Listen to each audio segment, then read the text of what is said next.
암 중의 암, 침묵의 살인자라 불리는 질환이 있다. 바로 췌장암. 췌장암은 담도암, 담낭암과 함께 예후가 좋지 않은 편인데 5년 생존율이 약 10%로 암 가운데서도 가장 낮다고. 톡톡 건강 토크. 오늘은 걸리면 속수무책인 췌장암에 대해 알아보자. 네, IT계의 큰 별이었던 스티브 잡스도 이 병 때문에 56세에 세상을 떠났습니다. 그리고 프로축구의 우리나라 유상철 감독 역시 지난해 이 병 사기 진단을 받아서 많은 사람들을 놀라게 하기도 했었습니다. 바로 암 중의 암이라고 불리는 이유는 췌장암입니다. 네, 톡톡 건강 토크 오늘은 암 중에서도 가장 예후가 나쁜 췌장암에 대해서 자세히 알아보려고 합니다. 네. 오늘 도움 말씀 주실 분 모셨는데요. 대구 파티마 병원 외과 하현탁 과장 나오셨습니다. 네, 안녕하십니까? 안녕하십니까? 반갑습니다. 네, 그럼 먼저 3분 브리핑을 통해서 췌장이 우리 몸에 어디에 위치하고 또 어떤 역할을 하고 있는지 설명부터 듣도록 하겠습니다. 과장님 부탁드리죠. 예, 우선 췌장의 위치와 구조에 대해서 말씀드리겠습니다. 예, 췌장은 약 15에서 20cm 정도 크기와 한 100g 정도 무게를 가진 가늘고 길다란 장기입니다. 그 위치는 후복막에 위치해 있는데 그 췌장의 뒤쪽으로는 척추와 대동맥과 주요 복강의 혈관들이 위치해 있고, 그리고 췌장의 앞쪽으로는 위가 있습니다. 그리고 췌장의 그 머리 쪽으로는 십이장과 연결이 되어 있으며 췌장의 저 가느다란 꼬리 쪽 부분에는 근처에 그 비장이라는 장기가 위치해 있습니다. 췌장은 크게 머리, 몸통, 꼬리로 세 부분을 보통 나눠서 저희가 설명을 많이 드리고 있습니다. 췌장의 기능에 대해서 말씀드리겠습니다. 췌장의 기능은 크게 두 가지로 외분비 기능과 내분비 기능이 가지고 있는데, 외분비 기능이라고 하는 것은 샘가리 세포라는 곳에서 소화효소를 만들게 됩니다. 이 소화효소들이 그물망 같은 작은 간을 통해서 췌장의 중간에 있는 주췌관을 통해 십이장으로 배출되게 됩니다. 이 췌액이 하루에 성인 기준 한 1리터 생산되게 되는데, 우리가 섭취한 음식물의 단백질, 탄수화물, 지방들을 소화하는 데 도움을 주는 효소라고 생각하시면 되겠습니다. 그리고 우리 또 췌장에 랑게르한스 섬이라는 세포가 있는데, 이 세포에서는 인슐린과 글루카곤이라는 호르몬을 분비하게 됩니다. 이 호르몬은 혈당의 조절에 관여하게 되는데, 인슐린은 혈당을 낮추고 글루카곤은 혈당을 높이는 역할을 한다고 생각하시면 되겠습니다. 그러므로 우리 몸의 혈당 조절에 있어서도 췌장은 상당히 중요한 역할을 하는 장기라고 생각하시면 되겠습니다. 췌장암은 간단하게 췌장에 생긴 이제 암세포로 이루어진 종괴입니다. 종괴라는 것은 그냥 종양 덩어리라고 할 수 있는데, 췌장암은 종류가 여러 가지가 있지만 대부분이 그 주췌관에서 발생한 췌관 선암종이 90%를 차지합니다. 그 외에 낭종성암이나 신경 내분비 종양 등이 있을 수는 있으나, 오늘은 주로 흔하게 보이는 췌관 선암종에 대해서 말씀을 드리도록 하겠습니다.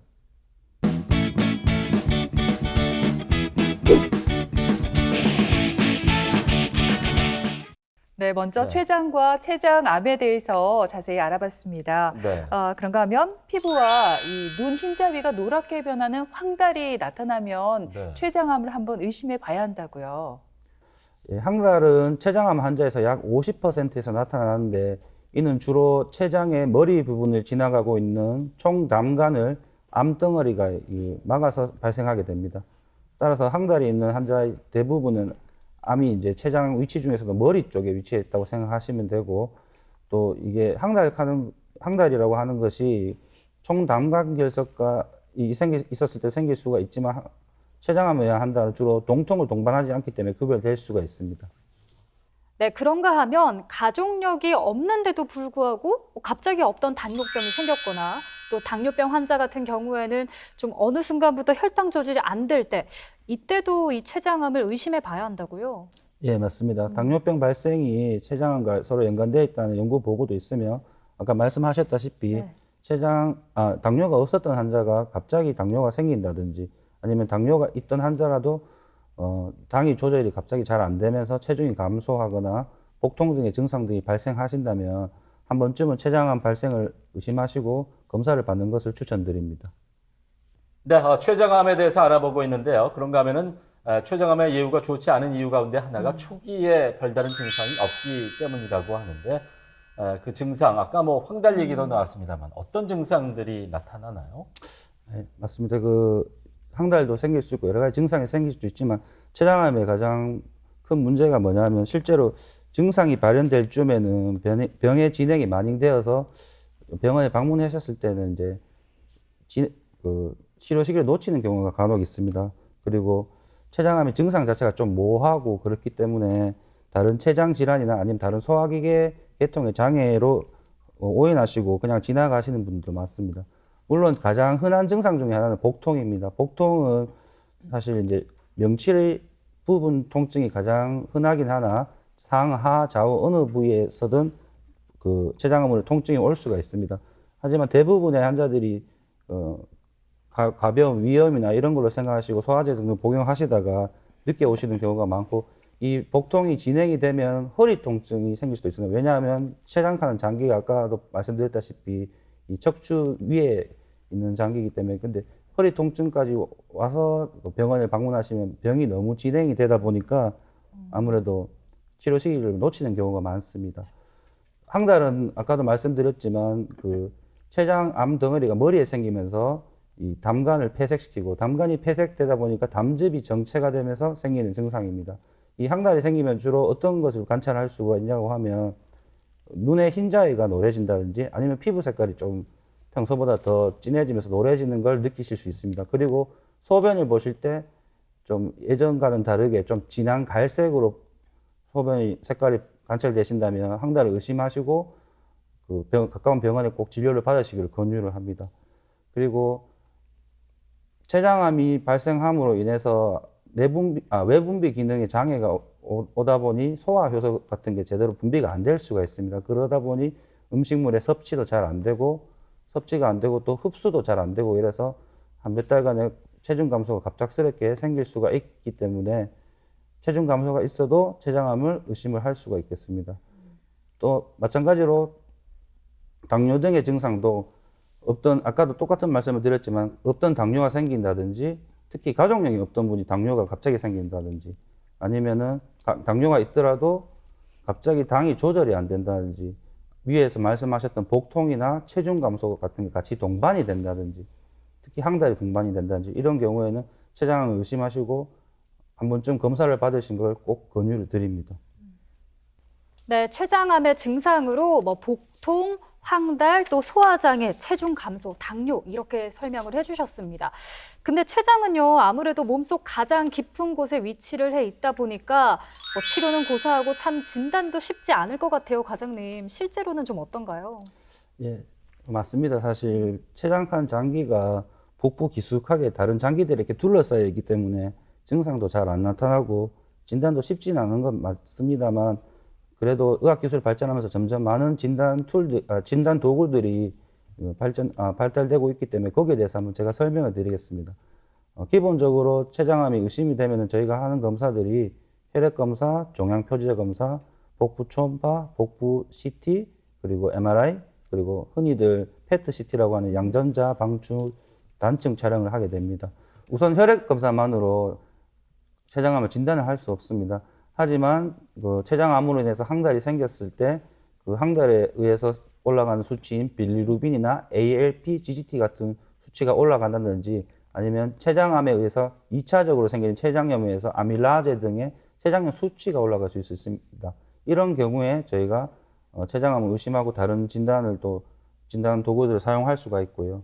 종양표지자 검사 중에는 CA19-9라는 검사가 있는데 사실 이 수치가 올라간다고 해서 무조건 췌장암은 아닙니다. 다른 담독의 질환이나 소화기계 암에서도 저 검사의 수치가 충분히 오를 수가 있고 사실 췌장암 있는 환자에서 CA19-9가 높아져 있는 상태라면 이미 병이 많이 진행된 상태이기 때문에 CA19-9는 선별 검사라기보다는 암의 치료 후에 예후를 측정한다든지 치료 반응을 평가하는 데 사용하고 있습니다.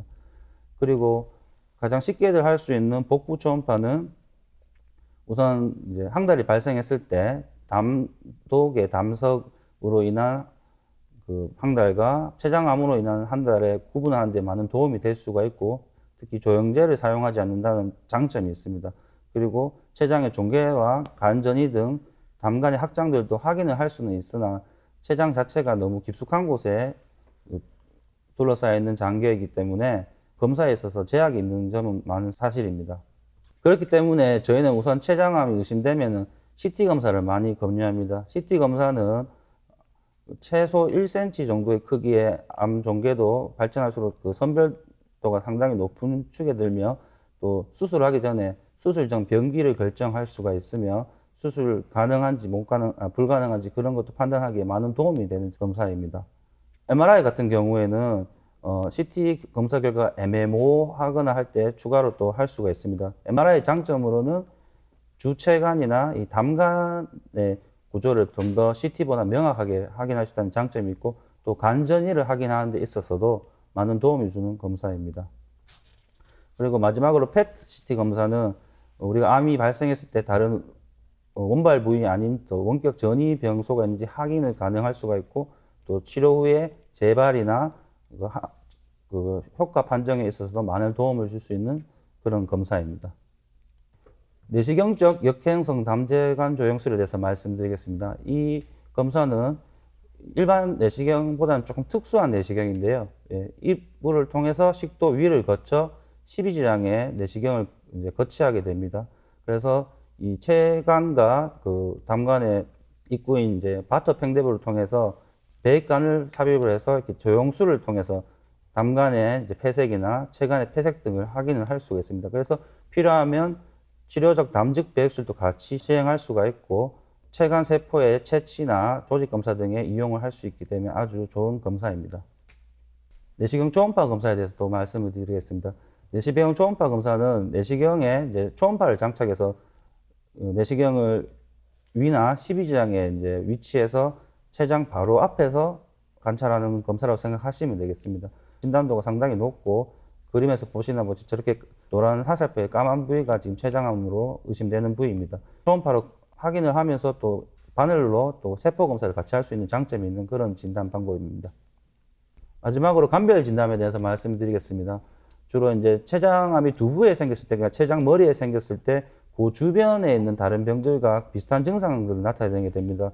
췌장 머리에 있는 여러 가지 구조물이 있을 수 있는데 원위부 담간에 암이 생긴다든지 아니면 12지장에 암이 생긴다든지 주체관과 담간이 합치는 바터 팽대부에 암이 생긴다든지 전이된 암으로 인해서 비슷한 증상을 생각할 수 있습니다. 그리고 췌장염이 있을 경우에도 영증성 종괴가 있을 수 있기 때문에 앞에 설명드렸던 여러 가지 진단 도구들로 감별을 해볼 수 있겠습니다. 네, 이 네. 췌장암은 장기의 특성상 위치상으로 보나 조기에 발견이 힘들어서 병원에 네. 가서 발견했을 때는 3, 4기인 경우가 많다고 들었습니다. 네. 췌장암 역시 병기에 따라서 예후가 많이 달라지겠죠? 예, 맞습니다. 우선 췌장암이 이제 진단이 되었을 때 수술을 가능하면 수술을 하는 게 가장 치료의 원칙이긴 합니다만 늦게 오셔서 이제 진행이 많이 되는 경우가 있습니다. 이 그림에서 보시다시피 3기처럼 췌장뿐만 아니라 췌장 주변 여러 가지 복강 동맥이나 여러 혈관들을 너무 광범위하게 침범한다든지 아니면은 간이나 여러 주위 다른 장기에 원격 전이가 있을 때는 사실 수술적 절제는 쉽지 않기 때문에 항암 화학요법도 치료하고 치료 효과에 따라서 주 치료 방법을 선택할 수 있겠습니다. 췌장암의 5년 상대 생존율에 대해서 말씀을 드리겠습니다. 꾸준히 조금씩 올라가고 있지만 아직도 가장 최근 자료가 5년 상대 생존율이 12%밖에 되지 않는 상당히 예후가 좋지 않은 암인 것을 알 수가 있습니다. 이거는 요약병기별 5년 상대률 추이를 표로 나타내는 것인데요. 요약병기라고 하는 건 췌장의 암의 원발 부위에서 얼만큼 진행을 됐냐에 따라서 이제 5년 상대 생존율을 나타내는 추이입니다. 표에서 보시면 아시겠지만 국한되어 있을 때 얘가 다른 경우에 비해서 상대적으로 5년 생존율이 상당히 높아지는 걸 알 수가 있습니다. 그러므로 췌장암은 빨리 진단하고 적극적인 조기 치료가 중요하다는 것을 알 수 있는 표라고 볼 수 있겠습니다. 췌장암 진단을 받았을 때 가장 좋은 치료법은 이제 수술인 것 같거든요, 과장님. 근데 앞에서도 말씀하셨다시피 발견이 늦어서 환자가 3, 4기 진단을 받았다고 해서 이제 포기할 수는 없잖아요. 이럴 때 가장 좋은 치료법은 어떤 게 있을까요? 예. 우선 췌장암 치료의 전반적인 것을 먼저 말씀을 드리겠습니다. 우선 임상적으로 췌장을 의심하면 아까 말씀드린 것 같이 여러 가지 진단 검사를 하고 절제 가능성을 이제 판단하게 됩니다. 그래서 만약에 절제가 가능하다면 수술을 하시고 필요하다면 보조적 항암 화학 요법을 하시면 됩니다.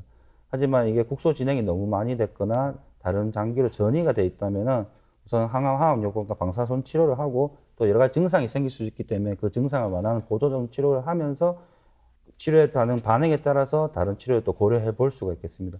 그리고 경계성 절제 가능 췌장암이라고 해서 좀 암이 진행은 됐지만 어느 정도 수술이 가능한 암들이 있습니다. 이런 암들은 미리 우선에 심보조적 항암요법이라는 선제적 항암요법 문제를 하고 나서 수술적 절제를 하는 경우도 있겠습니다. 근치적 수술이 사실 가능한 환자, 그러니까 완전한 암의 절제가 가능한 환자는 사실 병원에 왔을 때 한 20%밖에 되지는 않습니다. 췌장암의 수술적 치료는 주로 췌장암의 위치에 따라서 그 방법이 조금 나뉠 수가 있습니다. 머리에 있거나 몸통이나 꼬리에 있는 경우 방법을 구분할 수 있겠습니다. 간단하게 정리된 그림입니다.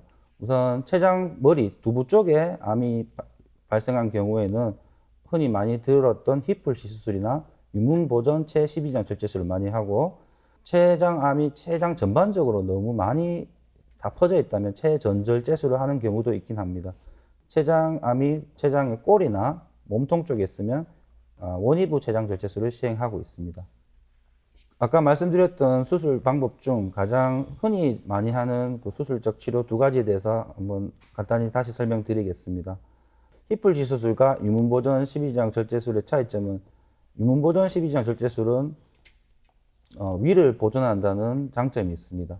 이 그림에서 보시다시피 12장 전체와 소장의 일부, 그리고 담낭, 담도, 그리고 췌장의 머리, 그리고 그 주변의 림프제들을 모두 한꺼번에 절제를 하게 됩니다. 그러면 이 소화액을 지나가는 통로를 다시 재건을 해줘야 되기 때문에 췌장 몸통과 공장, 그리고 담도와 공장, 그리고 위와 공장을 연결하면 수술이 완성되게 됩니다. 이 그림은 이제 췌장의 몸통이나 꼬리 쪽에 병이 발생했을 때 할 수 있는 치료입니다. 원위부 췌장 절제술이라고 하고요. 췌장의 머리를 부분을 제외한 몸통과 꼬리를 제거하고 비장도 같이 제거하게 됩니다. 이러면서 같이 주변의 림프절도 같이 절제를 한다고 생각하시면 되겠습니다. 췌장의 수술적 치료는 췌장 자체가 워낙 복잡한 구조에 둘러싸여 있는 장기다 보니까 아직까지는 개복 수술이 주된 치료법으로 알려져 있고 많이들 시행되고 있으나 점점 이제 채소 침습 술기들의 발달으로 인해서 복강경 수술이나 로봇 수술로 점점 그 술기들이 옮겨가고 있는 추세라고 생각하시면 되겠습니다. 예, 췌장암 치료를 받으면서 항암요법을 받을 경우가 있을 건데요. 주로 어떤 환자들이 받게 되냐면 췌장암 수술 후에 환자가 암의 재발을 억제하기 위해서 받게 되거나 아니면 진행성 췌장암 환자가 수술을 하기 힘들어서 수술을 가능하게 만들려고 병기를 낮추려고 하는 경우가 있고요. 또 암의 진행을 억제하기 위해서도 사용을 합니다.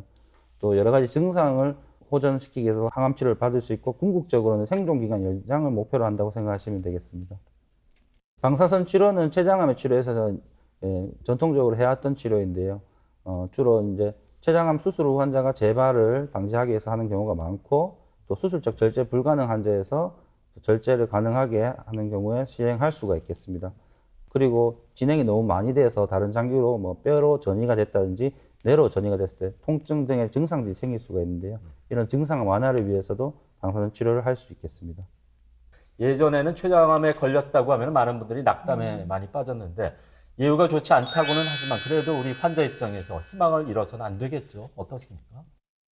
췌장암이 걸리셨다고 하셔서 무조건 낙담하실 이유는 전혀 없습니다. 암이 걸렸다고 해서 무조건 안 좋은 결과만 나타나는 건 아니니까 적극적이고 긍정적인 마음을 가지시는 게 중요합니다. 그리고 다니시는 병원의 담당 의료진에 대한 믿음을 가지시고 수술, 항암, 방사선 등 여러 치료를 적극적으로 진행을 하셔야 됩니다. 그리고 가족들의 서포터에 몸 관리 잘 해주셔야 하고요, 당연히. 그리고 재발 방지를 위해서는 꾸준히 정기적인 추적 진료를 다니시는 병원에서 받으셔야 됩니다. 그리고 체력 유지하는 것이 상당히 중요하기 때문에 일주일에 한 3번 정도의 가벼운 운동을 해주시는 게 좋고요. 그리고 먹는 게 좀 힘드시더라도 열심히 드셔가지고 적정 체중을 유지하시고 탈수를 방지하시는 게 상당히 중요하다 하겠습니다. 췌장암 환자는 아무래도 소화의 분비도 좀 적어지고 또 기관의 구조도 바뀌고 하다 보니까 여러 가지 식사하시는 데 있어서 불편감을 많이 호소하십니다. 그러다 보니 점점 먹지는 못하게 되고 살은 빠지고 체력은 떨어지고 이래서 치료 반응에도 효과가 낮아지고 이런 악순환을 할 수가 있기 때문에 소화가 잘 되는 부드러운 고영양 음식을 조금씩 자주 섭취하는 걸 추천드립니다. 그리고 지방의 섭취는 좀 줄이시는 게 좋고요. 또 췌장이 많이 없어졌기 때문에 당뇨가 생길 수도 있기 때문에 적절한 혈당 조절을 꼭 하셔야 되고 당뇨에 맞는 식이요법을 꼭 지켜주셔야겠습니다. 췌장암의 조기 검진에 대해서 많이들 물어보시는데요. 이렇게 무서운 암이니까 빨리 발견해서 빨리 치료를 받는 게 중요하지 않냐고 했는데 정말 아쉽게도 췌장암의 조기 검진은 아직까지 제대로 개발된 게 없습니다. 혈액 검사만으로 췌장암을 알 수는 없고요. 아까 말씀드렸던 CA19-9 검사를 가지고 췌장암 알 수 있지 않냐는 질문들을 많이들 하시는데요. 사실 이거는 다른 질환일 때도 올라가는 경우가 많고 만약에 췌장암 환자가 이 수치가 올라간다면 이미 병이 많이 진행된 거기 때문에 선별 검사로는 적절하지 않습니다. 그리고 간혹 저희 아버지 아니면 할아버지가 그 췌장암이 있었는데 저도 그런 유전적 요인이 있지 않을까 하는데 그거는 틀린 말은 아닙니다. 췌장암도 어느 정도 유전적 요인을 가지고 있기 때문에 가족 중에 췌장암이 많이 발생했다면 가까운 병원에서 전문 의료진과 유전자 검사에 상의하시는 것도 나쁘지 않을 것 같습니다. 네, 이렇게 들으신 것처럼 흡연자는 비흡연자에 비해서 췌장암에 걸릴 확률이 2배 가까이 높다고 하니까 건강을 위해서 더 늦기 전에 금연 꼭 실천하시길 바랍니다. 네, 그리고 가족력이 있거나 당뇨병이나 만성 췌장염을 앓고 있다면 네. 췌장암이 발생할 가능성이 높기 때문에 정기적인 검사 꼭 받아보시기 바랍니다.